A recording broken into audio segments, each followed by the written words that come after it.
Hi అండి, అందరికీ నమస్కారం. Welcome to Anita vlogs. మేమైతే ఉప్మా అయితే చేసుకున్నామండి. వెజిటేబుల్స్ అన్నీ వేసి ఉప్మా అయితే చేసాము. ఈ వీడియో చివరి వరకు చూడండి, మేము ఎలా చేసామో. మీకు నచ్చితే లైక్ చేసి కామెంట్ చేయండి, అలాగే సబ్స్క్రైబ్ చేసుకోండి ఫ్రెండ్స్. ముందుగా అన్ని వెజిటేబుల్స్ అయితే కట్ చేసి పెట్టుకున్నాము. తర్వాత ఒక పాత్ర పెట్టి దాంట్లోనే ఆయిల్ వేసి సాసులంతా చిట్టిలాగా వేరుశనగ గింజలు అయితే వేసుకొని వేపుకున్నానండి. తర్వాత ఆనియన్స్, పచ్చిమిర్చి, కరివేపాకు అయితే వేసుకున్నాను. అవంతా కొంచెం కలర్ వచ్చాక వేపాలండి.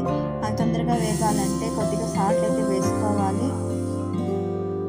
ఇలా సాల్ట్ వేసుకోవడం వల్ల ఎర్రగడ్డలంతా తొందరగా వేగుతాయి అని చెప్పి సాల్ట్ అయితే వేసుకుంటామండి. కొంచెం కలర్ వచ్చిన తర్వాత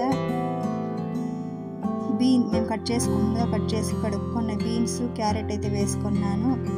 టమాటా అయితే ముందుగా వేయాల్సింది మర్చిపోయాను. తర్వాత అయితే టమాటా అయితే వేసాను, అది కూడా వేయించుకున్నానండి. ఈ కూరగాయలు వేసినప్పుడు కూడా కొద్దిగా సాల్ట్ అయితే వేసుకుంటే వాటికైతే పడుతుంది కాబట్టి కొద్దిగా సాల్ట్ కూడా వేసుకున్నాను. అవంతా వేగిన తర్వాత ఒక గ్లాసు ఉప్మాకి 3 గ్లాసులు లేకపోతే ఒక 4 గ్లాసులు అయితే నీళ్ళు అయితే పోసుకుంటాము. ఎందుకంటే అది పెంచరవ్వ. 4 గ్లాసులు నీళ్ళు అయితే 4 వంతుల నీళ్ళు అయితే పోసుకున్నాము. అది ఉడికేలోపు పక్కనే స్టవ్ పైన ఆ రవ్వ అయితే వేసుకొని దాంట్లో కొద్దిగా ఆయిల్ అయితే వేసుకొని వేపుకున్నాను.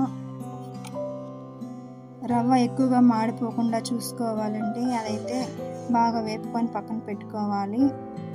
తర్వాత ఆ ఉప్మా చేసి ఎసురులోకి అయితే కొత్తిమీర వేసుకున్నాను.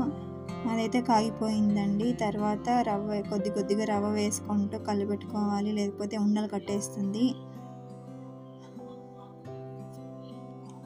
తక్కువ మంట అయితే పెట్టుకోవాలి. ఇలా తక్కువ మంట పెట్టుకొని కలిపెట్టుకుంటూ చేసినామంటే ఉండలు కట్టకుండా అయితే ఉంటుంది. కొద్దిసేపు అలానే ప్లేట్ మూసిపెట్టి ఉంచేయాలండి. తర్వాత అయితే ఇలా వస్తుంది. ఇది ఆరిన తర్వాత కొద్ది గట్టిగా అయితే అవుతుందండి.